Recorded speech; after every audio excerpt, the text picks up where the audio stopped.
Greetings YouTube once again, I am Efring225 and today I bring you a playthrough of yet another game from the Super Mario All-Stars compilation. The game in question today is going to be Super Mario Bros. 2. Now, some of you out there might have expected me to play through Lost Levels first, as Lost Levels is technically the true Super Mario Bros. 2. And I don't know why I'm explaining this to you because everybody knows this story by now. But, as you saw just now, it says there that Lost Levels was unreleased in the USA at the time of this compilation. And the reason for that is because Lost Levels is really hard. Unfair hard, in fact. The US Nintendo branch tried out Lost Levels and thought, we'll never be able to sell this to the Americans, they're terrible at video games. Yes. But honestly, they're entirely correct. Lost Levels is very cryptic at times, and very punishing at others. And so they decided not to release Lost Levels, and honestly I think we're all better for it, because then otherwise we might not have gotten this. What they've done is they have taken an otherwise unrelated licensed platformer game, removed the license elements, and added Mario characters. And this is the result. Well, this is the Super Nintendo version of the result. The original result was on the NES.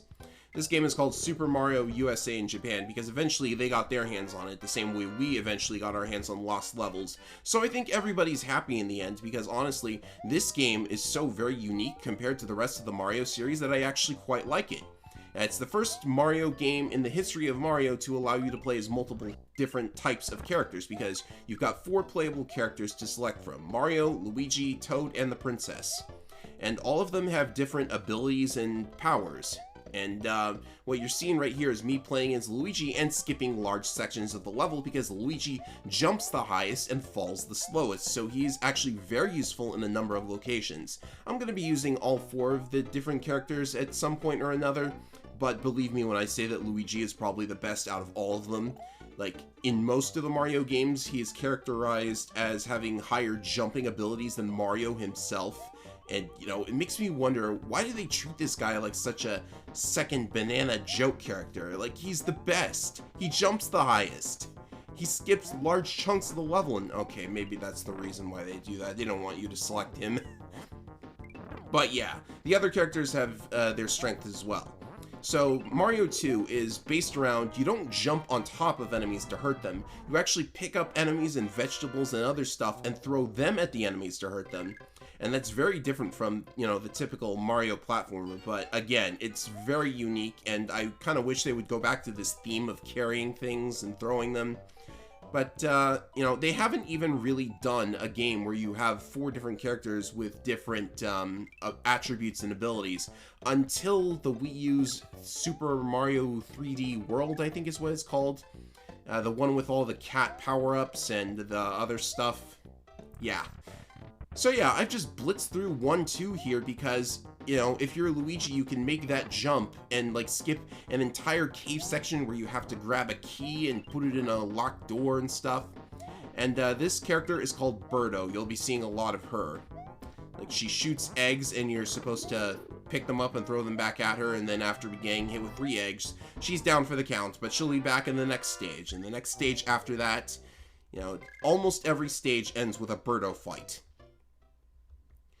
So, we're up to 1-3. Each world in this game only has 3 stages, except for the final world, which has only 2, and there are 7 worlds in total. So that's a total of 20 stages, which is less than the original game's 32 stages.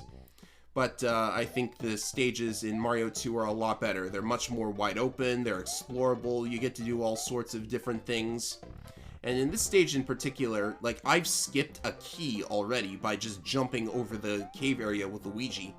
But we are going to have to actually get a key and put it in a locked door in this stage, so you have to climb all the way to the top here. Climbing is also something that you do a lot of in Mario 2. Like, you have to climb vertical sections, those weren't seen in the original Mario, and at times you will have to actually go left instead of right. Like, this game is actually really quite innovative, even if it wasn't originally a Mario game. So when you pick up the key, whenever you pick up a key in this game, this enemy called a Phantos starts chasing after you, and I'm going to totally outrun this guy, but there are some Phantos later on in the game that are very difficult, and you can even use the key as a weapon too. Just pick it right back up and then keep going. As long as you're not holding the key, the Phanto will not chase after you, so if he's getting on your nerves, just drop the key and you're good to go. And we're already almost at the first boss. This world is very easy to clear through if you want to just blitz through it with Luigi like I did.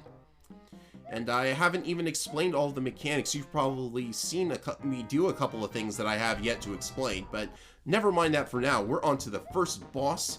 This enemy is called a Mauser. I think that's a play on a kind of, on a German word, I think. I don't remember for sure. But Mauser runs around and drops bombs on you, and you have to pick up the bombs and throw them back at him before they explode.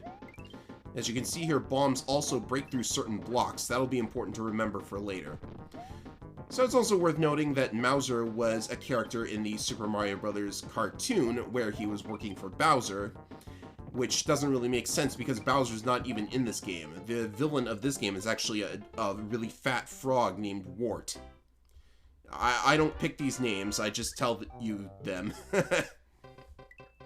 Right, so we're going to be switching to Toad for World 2.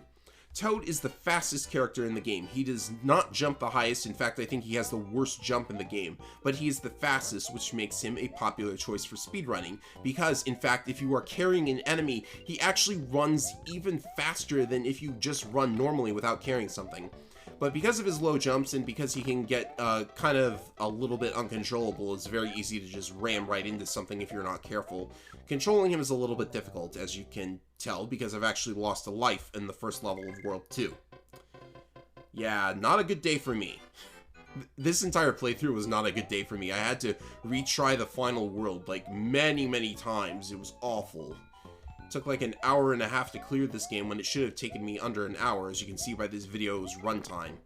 Yeah, I did mention that these are edited down for time, right? You don't want to see me game over and over again, do you?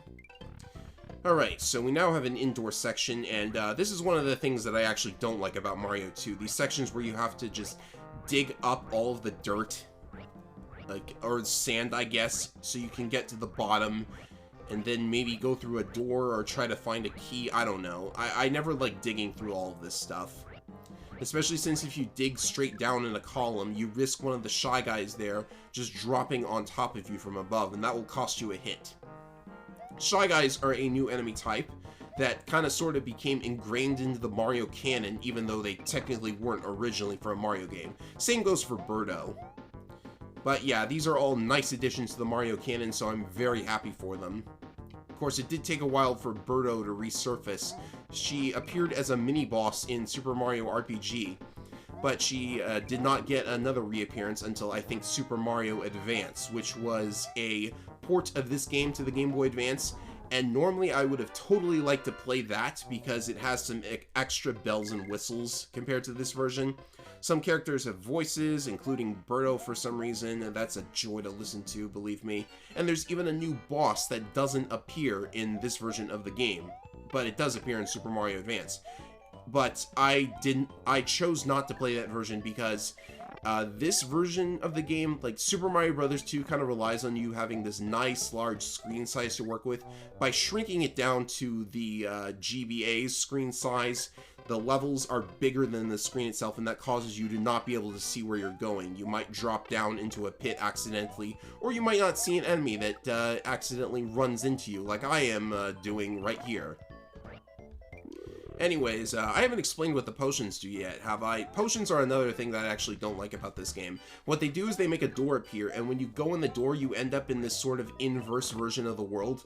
The thing about the inverse world, or subspace as it's called, that is where you find mushrooms, which give you an extra hit point. You can see on the left side of the screen I have 2 hearts. How did I get hit there? I have no idea how I got hit there. That did not make any sense whatsoever. Anyways, in subspace you can find mushrooms. Those give you an extra hit point, and I have picked up 1 already, and I'm probably going to pick up another 1 or 2 for safety. But the thing is that you don't really have any idea where the mushroom is going to be until you've thrown the potion. Like, I had no idea that the mushroom was going to be there. I just threw the potion a little bit more to the right, and it turns out there was a mushroom there. And some of the mushrooms are hidden very deviously. There's basically no way to know where they are unless you've played the game already. Sometimes it's very easy to find out, just drop the potion near where you picked it up. But some mushrooms later on, oh boy, oh boy, oh boy. So anyways, moving on, we have more picking up dirt. One of the reasons I picked Toad for this world is because he picks up items the fastest. The length of the picking up animation is also... Oh, that was unfortunate. I got stuck on the block there. That was totally me, though. Another property of the characters is that they pick things up at different speeds. So, with a character like the princess, for example, she has the slowest animation for picking up things, which is a huge detriment. You have invincibility frames while you're picking up something, but the longer the pickup animation is, the more likely you are to end the pickup animation and become vulnerable again while your face is right in contact with the enemy. So yeah, that's one of the advantages of using Toad, but when you're picking up the dirt, I don't think that actually, like, I have no idea what I did there, by the way, to do that. But when you're picking up the dirt, I think the animation is the same for all characters, regardless of their pickup speed. Anyways, this is the first level with a red Birdo, assuming the previous level didn't have one. What a red Birdo does is that sometimes instead of an egg, she will spit out a fireball. And obviously you don't want to touch or pick that up. And I'm also using a mushroom block here. These are blocks that you can pick up and place. They're basically infinite use vegetables / eggs. Like, they don't fall off screen after you've used them once. You can pick them up and use them multiple times. Which is good, because there are plenty of boss battles in this game where you have mushroom blocks that you have to use, and there are plenty of Birdo fights where you're forced to use them. So, moving on to stage 2-3, that door up there just leads to, I don't know what it leads to. I think you have to take the potion up there, and then the mushroom is inside or something, I don't know. So there are a couple of things I haven't yet explained. One of the moves you can do in this game is that if you hold the down button until you start flashing, what happens is that your character can then perform a super jump, which will basically double their jump height, which is a really neat technique. I'm not sure if that's in the original Japanese version of this game all the way back on the disc system, but I do know that the disc system originally did not let you run, which, you know, is unfortunate, because running is actually, like, it's such a basic thing. But in this game in particular, that explains why some of the levels have such huge skips. It's because they weren't originally designed with running in mind. But I think running was a really good addition. Like, there's just so much tech that's enabled in adding the run button. Another thing about the original Japanese version is that you actually had to play through the game 4 times with all 4 characters in order to get the ending, which... definitely a much better change. You can see how many good changes were made in the process of Mario-ifying this game, if that makes any sense. I made that word up, I think. Alright, so we got another key that we have to pick up and take to the locked door before the Phanto kills us. And at least this time we don't have to dig upwards. You can just jump upwards and you'll be alright. By the way, I've been collecting a lot of cherries. What those do is if you get 5 cherries, then a star spawns at the bottom of the screen and slowly floats upwards. It is your bog standard Mario Invincibility star. Although it did not have the it did not originally have the classic Mario Invincibility tune. That was actually a new thing for the American version. The American version actually has a leaked prototype where they were going to add the classic Mario cave theme, but they decided not to. I'm kind of half and half on that decision. Anyways, this is the second boss. He is called Triclid. He's a 3-headed snake. A Hydra, I guess? No, Hydras are dragons. His sprite was a little weird, actually, because, like, the right head was kind of squished. I don't know if you noticed that, but you just toss 3 mushroom blocks at him and you're done. So on to World 3, and in World 3 I'm going to use the princess. I've been avoiding calling her Toadstool or Peach because I have no idea what name I should be using. This was old enough that she was still called Toadstool in localizations, but she's always been Peach in Japan. I don't know, the Mario universe, it isn't all peaches and daisies if you know what I mean. Alright, so the princess. She has all of the abilities that you are probably familiar with if you have been playing Super Smash Bros. For any length of time. She can float in midair for a brief period of time, even though her jump is not the highest. That floating ability actually enables skips that Luigi cannot perform, so that's pretty cool. And this game is where she got her vegetable plucking ability from, the move that she does in Smash Bros. Melee. Unfortunately, in this game, she cannot pull a sword out of the ground. That would be pretty nice to do. But yeah, the floating ability is actually really cool. I'm going to use Peach all throughout this world and probably in World 4 as well. There are warps in this game as well, by the way. I wanted to point that out, but I'm not doing a warp playthrough. Because when you warp, you only have to really complete, like, I don't know, 3 worlds tops. Anyways, we have another red Birdo. And I'm going to defeat her the same way I did the other ones. Yeah, I honestly think these Birdo fights are getting a little bit repetitive. I don't know what you would do to, like, mix it up a little bit. I'm not sure why I'm picking up the mushroom block. Maybe I just want to toss it over there so I have an easier time jumping up here. You kind of have to use a super jump to get up to that platform and go in the eagle head, or the hawk head, or whatever it is. Actually, the hawk head was originally not a hawk head in the Japanese version of the game. It was some kind of mask, and the potions were actually lamps because they had an Arabian theme going on. Anyways, I wonder if Luigi can clear that enemy in one jump. I don't think he can. But here's a jump that Luigi definitely cannot clear. This jump is for princesses only, because that flotation ability is the only way to clear that gap and take a shortcut through the level. Unfortunately, it seems that this skip was disabled in Super Mario Advance because, try as I might, I could not pull it off in Super Mario Advance. So this is a little annoying thing that you have to do. You have to drop the bomb just as it's exploding. Like, people who have any experience with bombs in The Legend of Zelda have probably run across a similar puzzle. But I got it on the first try. I actually had to take a couple of tries on my first playthrough through this. And we have yet another Birdo fight. Are you getting sick of these yet? How did I get hit?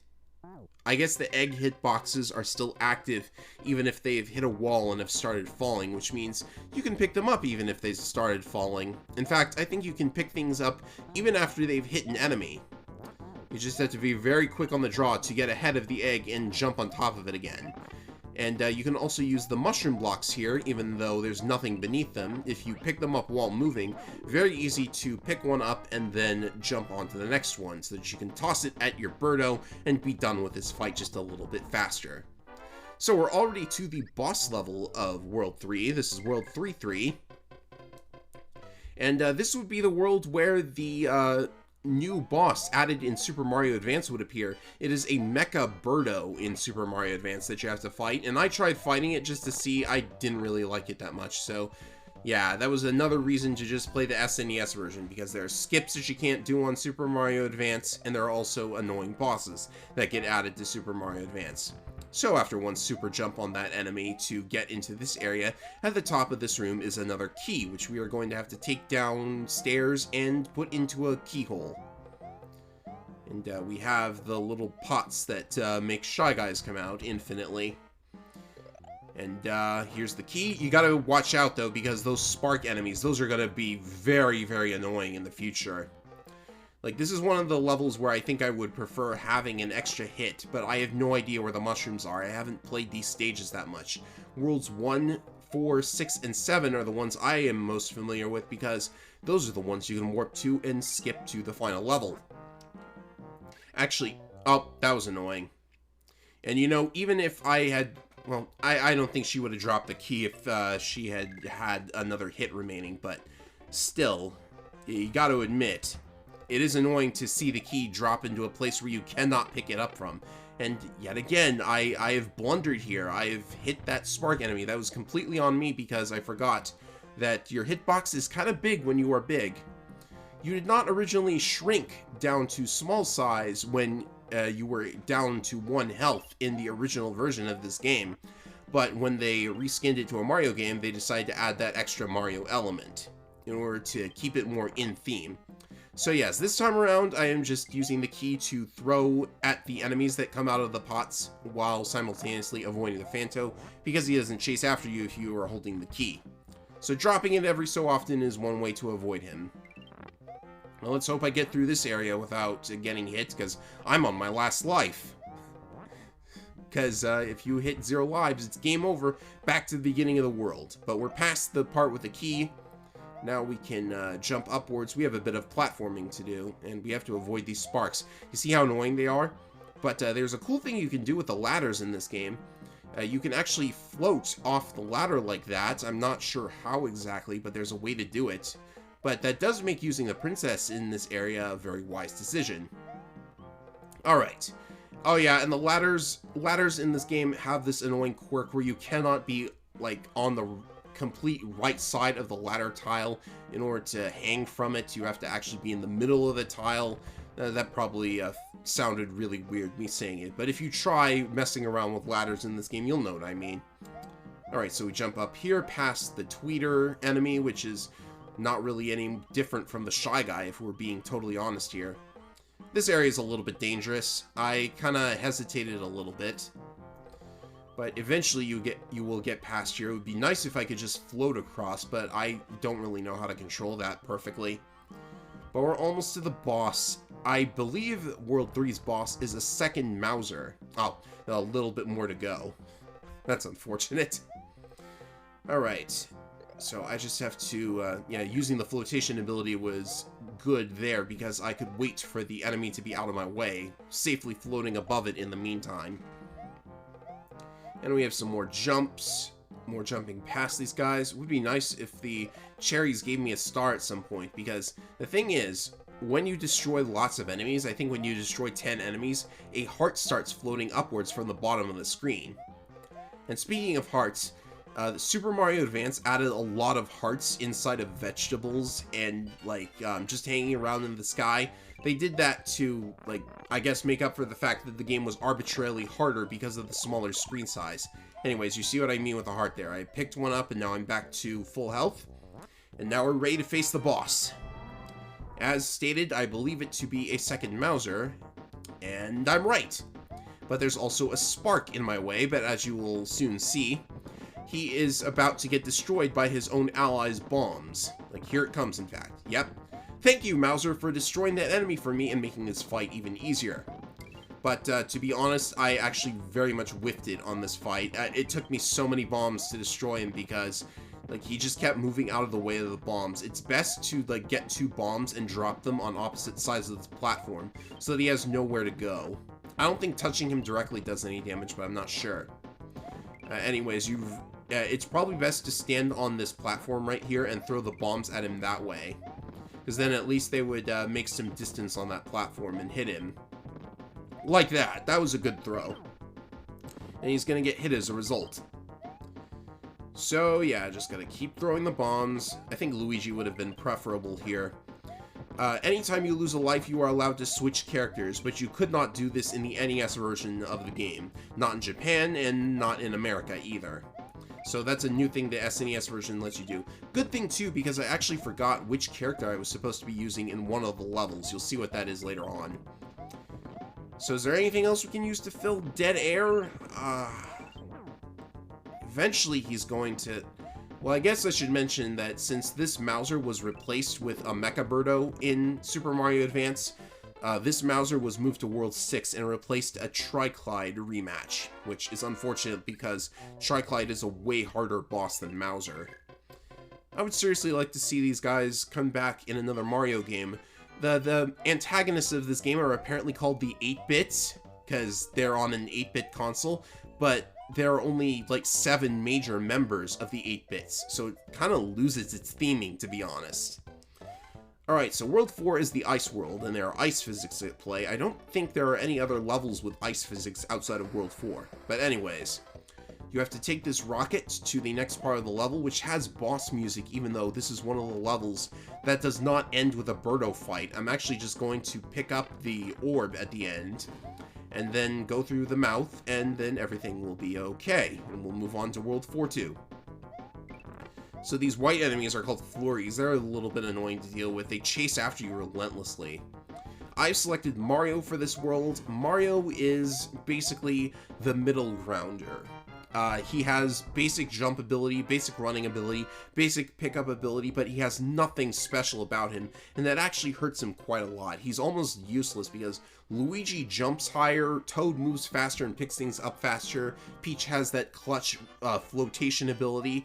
Mario just has, what does he have? He's got like nothing. Anyways, this part of the level kind of reminds me of fighting a Mega Man Devil enemy, because you have to duck when the things come flying at you. Eventually, it stops being that much of a problem. This is really all the level is, a flat space with, well, this first part of the level is basically just a flat space with avoiding that enemy type. Here we've got whales, and the whales, are these whales? I have no idea. They're probably whales, but they are a bit annoying in that when they make the water come out of their spout, if you touch the spout from the side, you take damage. And yeah, here's another place where I have no idea where the mushroom is supposed to be. But yeah, you can stand on top of the spout. Is that even what it's called? I forget. Like, I've got my terminology all mixed up because I just go for the word that makes the most amount of sense to me. Anyways, moving on, there is a warp in this level. Eventually we will see a pot of some kind. I haven't gone in any of the pots. There it is right now, in fact. But the thing about those pots is that if you go in them, if you go in that pot in particular, while in subspace, which is the place you go to when you go in the door after throwing a potion, you will warp to World 6, and there is one in World 1 which will warp you to this world. And yes, you have to ride on the Shy Guy's little tank thing in order to get across. I always thought that was a little bit clever. And then we have another Birdo fight. So, speaking of warps, there is a warp in World 5 that will take you to World 7, but it's never used in speedrunning. They just play World 6 normally, and warp there from here. So yeah, I haven't really been going inside of the pots. There are little cave areas that you go inside of. The pots are kind of like pipes, actually. That makes the most amount of sense to say. But, yeah, I just haven't felt any reason to go inside of them. You have to, in World 1, 2, you have to go inside of a pot to get a key, but I just skipped that with Luigi. So there you go. Oh yeah, I haven't really talked about the slot machine yet. Well, I'll talk about it later, I guess. World 4-3 is where I made the mistake in character selection, and I actually wanted to select Peach, but I just said Peach instead of Princess. But yeah, this is kind of clever. There's a bit of a puzzle here. You have to actually ride the egg to the next part of the level instead of just killing Birdo like you normally would. Kind of annoying to figure out, but pretty cool. And here's where I figured out that I had made the mistake, because I want the princess here. So I'm going to lose a life intentionally, and I will just switch over to the princess, and we will pretend I did not, in fact, lose a life, even if it was unintentional. So here you go, and you just jump across, and you've skipped an entire indoor section, and you can go right through this door, and there's the door to the boss room. And this boss is unique. This is the only appearance of this boss in the game. This guy is called Frygar, I think, as a reference to Rygar, maybe? Or is it Fry Guy?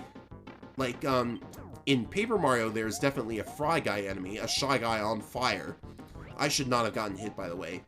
You wait for him, yeah, the basic way to beat him is to stand on this top platform, wait for him to poke his head up, and then throw a mushroom block at him. Or just wait for him to expose himself on the side and throw the mushroom block there. Fighting him from below is very difficult because he'll be spewing flames at you, and once he's defeated, you just have to clean out these last 4 flames by throwing a mushroom block at them, and that's World 4 cleared. Now, World 5 is coming up, and it is incredibly annoying. I don't like this world very much. I'm going to use Luigi, so I can skip as much of it as possible. So, at first, it looks pretty normal. You have this annoying fire plant enemy that you have to get past. I honestly don't bother trying to dodge that guy. Like, I would love to dodge him, but it just seems so difficult. So yeah, I don't know where the mushrooms in this level are. So I just kind of haphazardly threw the potion and hoped for the best, but maybe if I were more to the right, I would have found it. Anyways, this first level in World 5 is not that, well, it's not terribly difficult. You have to jump through a bunch of platforming areas, and there are fish that bounce up and down that you have to jump on. Don't kill them, though, because I don't think they respawn. Well, they would have to respawn, but you would probably have to get their original spawn locations off screen.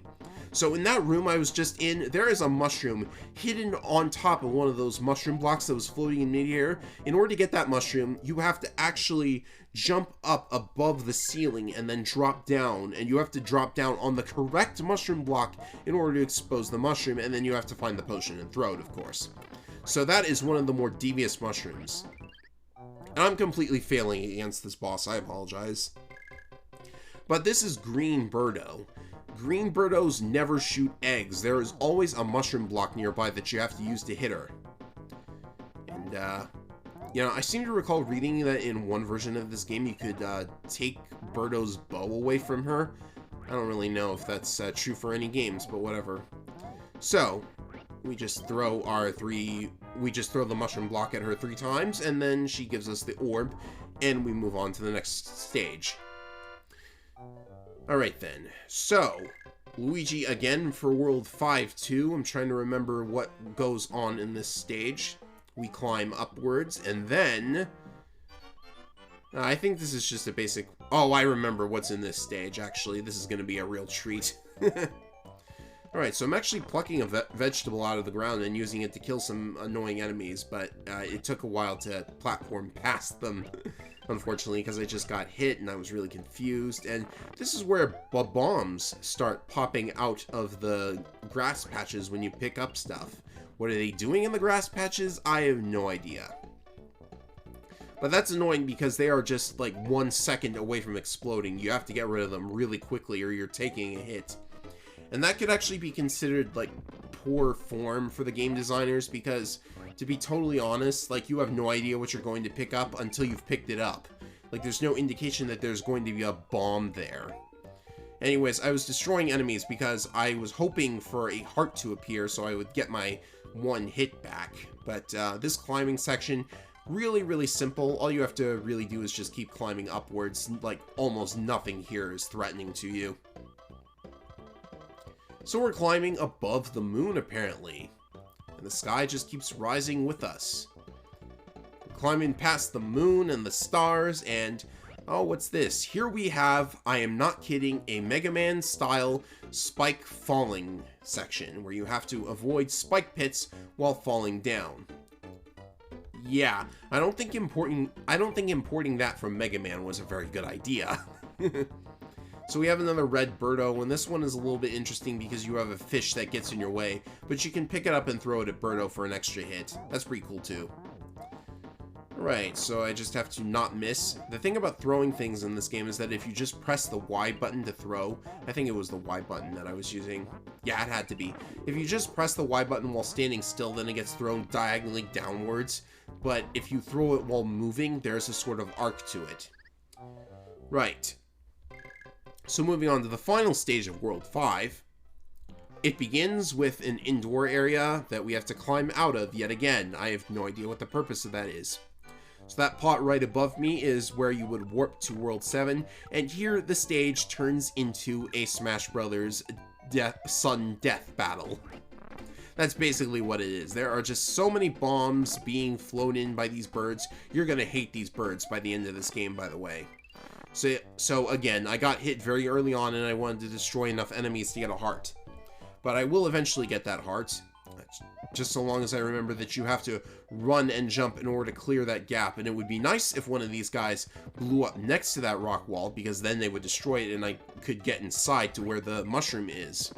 Because I didn't know there was a mushroom in there until I threw the potion, went in the door, and discovered, oops, there's a mushroom there. You have to blow through it, and you have to make sure that the rock wall is on screen. Otherwise, you know, because the screen doesn't scroll in subspace. I have no idea why that is.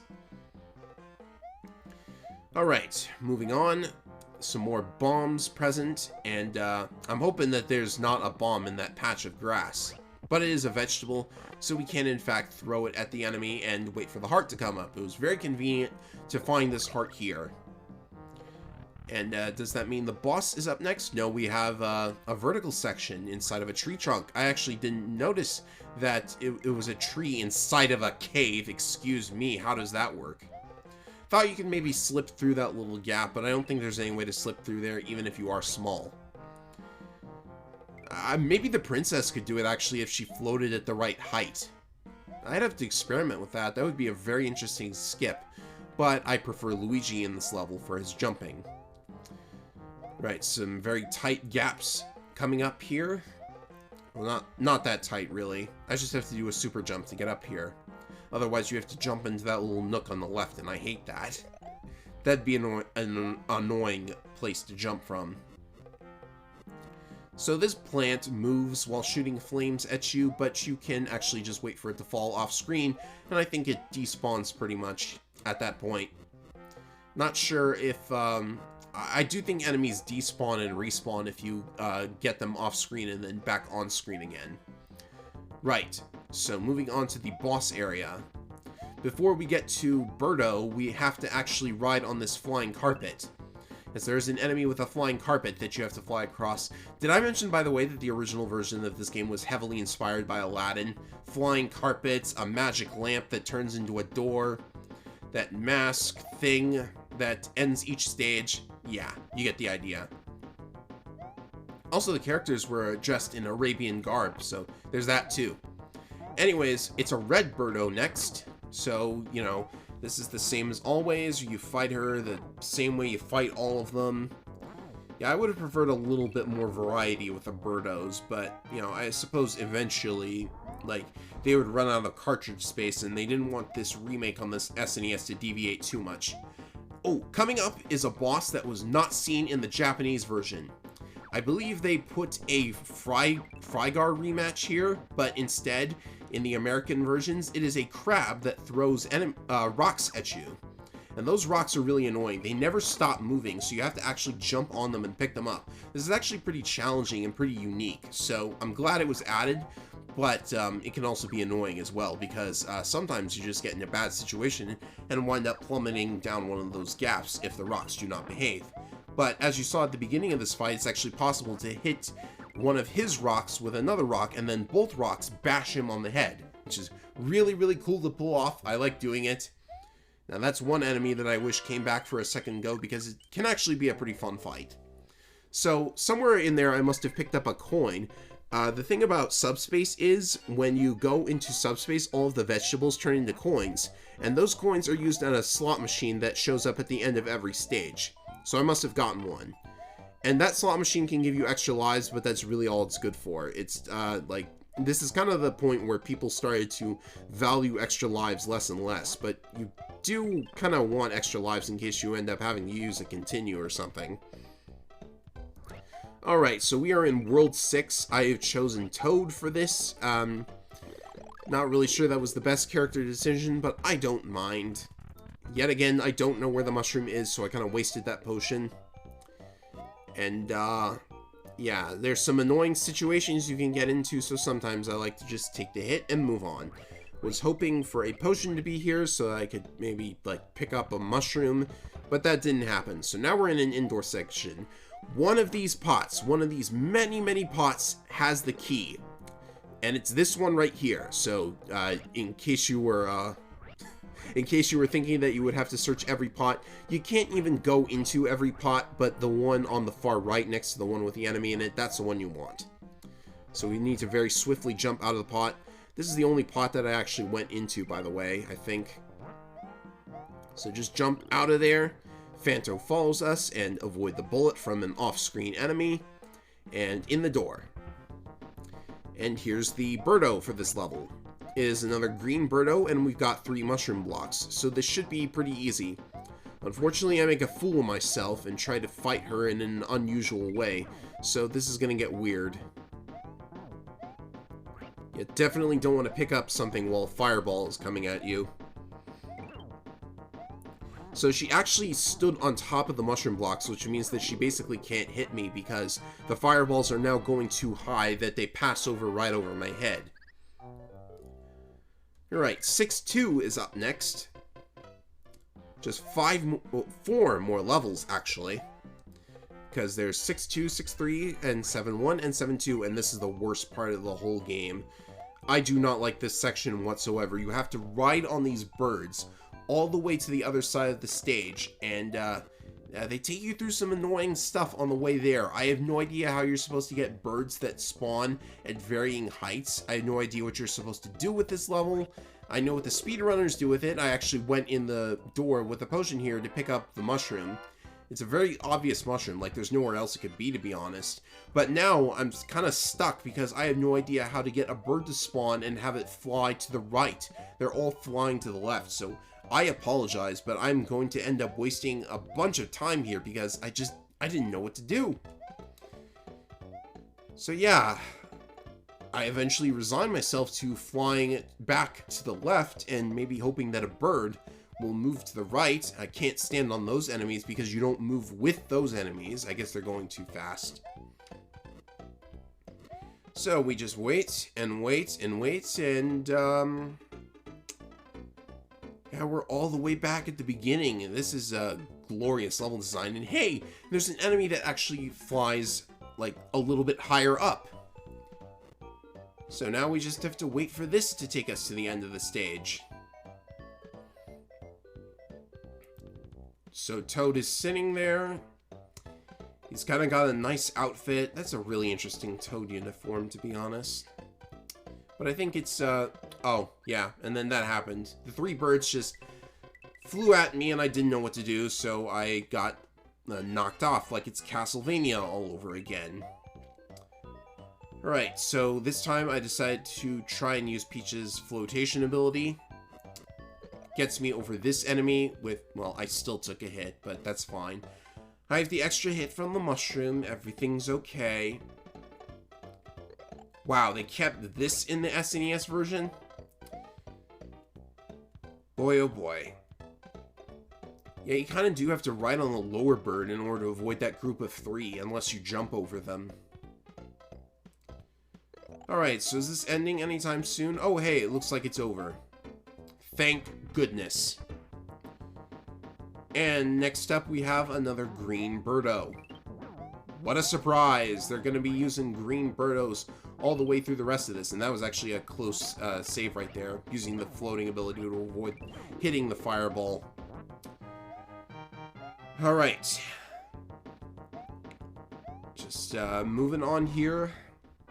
6-3 is up next. We have a rematch with Triclid. And I'm pleased to report that this stage has an actual shortcut in it that is definitely intended by the developers this time. It involves the quicksand off to our left. Now, normally quicksand, naturally, if you get caught in it, mash the buttons to escape or you're going to sink and die. But in this case, there's a similar trick in one of the Super Mario Bros. 3 stages, but you can actually sink under the quicksand, continuously jump and hit your head on that rock wall, and find yourself with a shortcut to the boss. Now, if you think that's funny, what the speedrunners do with that area is actually even funnier, because what they do is they actually grab a potion later on, bring it over to that wall, throw the potion at the wall, and then use the potion as a platform so that they get up on the top of the ceiling and run across the top of the ceiling to get to the shortcut door. Speedruns, you gotta love them. Alright, so that ended a lot quicker than I thought it would. That was interesting. But enough about that Birdo fight. We have a much tougher Triclid fight here. This is the Triclid Rematch. Can you see what I was saying about his head on the far right there? Looks kind of weird. Anyways, this one spits fire at you much more frequently than the last one did. The pattern is actually quite unpredictable, I would say. This is probably where Peach would shine very brightly, because she could pick up the block and then just hover over the fireballs and then throw it at them. And it's also worth noting that, oh wow, I bet you've never seen this happen before. A double kill. I got hit at the same time he took his last hit, but I'm going to have to redo this stage because I did technically lose a life. That's very unfortunate. Right, so you notice that there is a giant pit behind him, which means that any mushroom block you throw over there is going to be gone forever. And there's a pit in front of him as well, so you technically only have a limited number of shots at defeating him with these mushroom blocks before you are forced to lose a life in order to respawn the blocks. At this point, you should be well versed in throwing things at enemies, to be completely honest, so if you do in fact run out of mushroom blocks before dying, I have no idea what you are doing. Here it is, the final level of the game, well, the second to last level of the game. 7-1. Now, the first thing you need to know about 7-1 is that in this first area, it looks like you have to go to the right. That is a complete red herring. You actually have to go to the left. So you can jump on one of these birds and have them take you to the left, where there is a rocket ship waiting for you. I do not know how you pull a rocket ship out of grass, but this is a kind of dream world, I guess, so that does sort of make sense. Like, anything makes sense in a dream world, I suppose. Dream worlds are supposed to be nonsensical. We need more nonsensical in our Mario games, I would say. Or at least more weird and wacky. Anyways, this section is a little bit annoying because if you jump too high, you're going to end up on one of the higher platforms because you can jump through these cloud platforms. Makes the area a little bit annoying to deal with. I expected that Sniffit to shoot. He did not until it was too late, and I ran right into him. And now we've got an area with spark balls and mushroom blocks. Fortunately, if you are Luigi, you can super jump to not have to pick up any of those mushroom blocks and build yourself a platform. Because if you take one of the mushroom blocks, then you risk having the spark enemy attack you. And now we are in an indoors area. Is this the boss? Yes, it is. This is the... Well, this isn't going to be the last Birdo ever. I think it's the last green Birdo at any rate. And with only one mushroom block, this is actually fairly challenging because when you first throw that mushroom block, it is probably going to end up landing quite close to her. Which means it's going to be very difficult to pick up that mushroom block again without getting hit by a fireball. And you really want to conserve as many lives as possible because you probably only have 5 lives to deal with World 7. There's only 2 levels in World 7, but the second, the final stage of the game, it's actually a pretty huge one. It's the only true, like, castle level in this game. Like, I don't think many other levels in Mario 2 could be considered a castle level, but here it is. The final stage of the game. So long that it looks like it took me like 14 minutes to clear. Well, part of that is the ending footage as well, so there's that too. So after a few enemies, these are just Sniffits and pointless ninja on the wall there, that's what that enemy is called. We are now inside Wart's fortress. And there are conveyor belts. This is a new thing introduced in this level. I don't think conveyor belts were in any other stages, to be honest.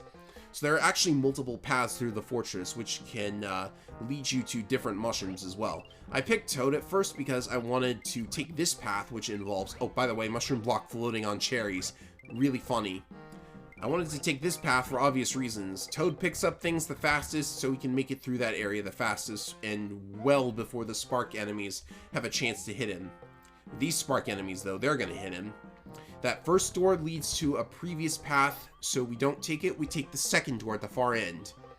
Now we have to get past these guys, and they're pretty annoying to avoid, as you can see. Like, being a pixel off on these chains here is probably going to get you hit. But I suppose if you collect enough of those cherries, then a star will eventually appear, and you could probably wipe them all out in one go and pick up a heart on the way. So just a few more areas. Yeah, I wish this castle level had a different theme music going for it. Like, can you imagine if the Super Mario Bros. Cave music was playing throughout this whole thing? That would get repetitive really quickly. Alright, so we have the most annoying segment yet. Conveyor belts and platforming. Kind of reminds me of Ice Climbers for some reason. Alright, so jump up here. Unfortunately, Toad is not a very good jumper, and in order to make that jump, you would have to either be Luigi, or you would have to do what I just did there, which is to start holding down at the far end of the conveyor belt, and then jump when the conveyor belt takes you to the other end. And even though I got past that, I still, you know, most annoyingly, I still got hit by that Shy Guy at the end. That was so annoying. Alright then, so we're just going to roll with Luigi instead. That's what you should be doing from the start anyways. He can make it up there without having to super jump, but I still got hit because I thought for sure I would be able to avoid the spark by ducking. This is not turning out well for me, I must say. Like, as I said, I had to replay this over and over again because I lost many, many lives. And here's where I decided to do something really stupid. I thought that if I ducked, I could get Birdo to walk right over me, but I hesitated for so long that eventually, when I did decide to pop up and jump, I actually jumped into Birdo, annoyingly. And I really should have taken the opportunity to jump when I had the chance, but I didn't know when she was going to throw something at me. Like, I think... like, the eggs and the fireballs should really be a non-threat if you decide to slip underneath her. I don't know if it was intentional to let you slip underneath her, but, you know, I'm thankful for the opportunity, if so. This room has boss music, but there's no boss. I don't think you are supposed to jump onto that conveyor belt, so I have to slip past these sparks without jumping up too high. There's a locked door, which means we are going to need a key, and then I remember this Phanto is probably a dead giveaway, but Birdo here is actually holding the key that you need to get through that door, and you need to get through that door. So yes, this can be a very confusing maze of a level, and I think it's appropriate for the final level of the game. So one final Phanto to wrap this up. I'm going to, oh, a heart. Glad I decided to destroy that enemy. So throw that key to take out that next enemy, and then move on to the second to last room of the game. Now, this is where they put a very devious surprise in store for you. This is like something out of I Want to Be the Guy, because when you pick up the orb, suddenly the hawk door, or eagle door, or whatever, it comes to life and starts attacking you, even though you've been conditioned at this point to, like, not expect it to hurt you. But anyways, you just hit it 3 times with the mushroom blocks. That's not that difficult. Pretty simple, in fact, and then you go through it and into the final room of the game, and the final boss, Wart the Frog King himself. Or Frog Prince. They're more well known to be princes. So yes, it turns out that Wart's greatest weakness is vegetables. What have we been throwing at the enemies this entire time? Vegetables. What kind of a machine does he have right here? Well, apparently it's supposed to spit out nightmares, but it's spitting out his nightmares, which is vegetables. So yes, we have a final boss that decided to spit bubbles at you in a vegetable factory because he is deadly allergic to vegetables, apparently. What's he trying to do here? Like, he's spitting bubbles at me. They do hurt. Now, they do look like they could be lethal. I don't know what's in those bubbles, but I probably don't want to know. But I did get hit, as you can imagine. And I'm on my last life, too, so this just upped the ante. Like, quite a lot more. You just have to find a gap in the bubbles and then take it. And then once you have a moment, wait for him to open his mouth. Just jump up next to him and then throw the vegetable, hopefully while you're moving, because then the vegetable will get more distance that way. And then once you've hit him enough times, he will be dead and the game will be over. You probably could have taken the opportunity right there, but yeah. I think it's 6 vegetables you need. I don't know what he was trying to prove. Maybe he was trying to prove that he's not afraid of anything by fighting you right next to his one fatal weakness. But that's the end. Super Mario Bros. 2 is completed, and we have freed all of the... I don't know what these things are called, but apparently they were captured, and there were a grand total of 6 of them. All inside that pot. And then it shows you, like, how many times you selected each character. Let's see, do these add up? These don't add up to 20 stages, though, so I don't really know what's going on here. Is it just the number of times I picked each character? Because I did pick Mario 3 times before switching to the princess. But yes, I was using Luigi the most throughout all of this. That much is accurate. Also, was Wart bleeding just now? I think there was blood on his eyes. They made him bleed in a Nintendo game. In a Mario game. Like, how were people not talking about this? Anyways, of course, the big twist is that the world of Subcon was, surprise, surprise, all just a dream to begin with. Maybe the dream world was real, maybe it wasn't. Ask somebody who's played Link's Awakening. Yes, but it was apparently all just a dream, and we are going to get a cast roll. You don't see this a lot in video games anymore. They show you all of the characters, but the thing is, weirdly, I think these sprites that they use for the playable characters are from the original NES game instead of, like, just redraws of the new sprites made for the SNES game. Because the dead giveaway for that, in my opinion, is the sprite of the princess. Just go back and compare it to her SNES sprite, and you'll see what I mean. So yes, all of these enemies are never going to be, well, Bob-ombs are going to be in Mario games again, and so are Shy Guys, but look at all of these other enemies that they never use ever again. There are enemies that resemble Trouters, there are enemies that resemble Panzers. Is that a pun? I think that's a pun. But they don't really use any of these other enemies again, and, you know, that's a shame. It'd be a shame to waste all of these neat character designs, especially Wart, but if he was just a dream. Oh, they definitely use Pokies again, so that's a thing. Also, even in the SNES remake, they still got Birdo and Ostro's names wrong. They got them switched around, as you can see. Mauser, I think, is a really cool character. I'd love to see him again. So they are called Frygars and not Frygars. I don't know what I was thinking of. Clawgrip was the crab boss's name, and this snake boss is definitely called Triclid. And finally, we have Wart, who is never going to be in another video game ever again. Well, he was in Link's Awakening, which is oddly appropriate because they're both dream worlds. Spoiler alert. I'm Efring225, and that was Super Mario Bros. 2. And who knows what's next? Maybe Mario 3. We'll see. See you later, guys.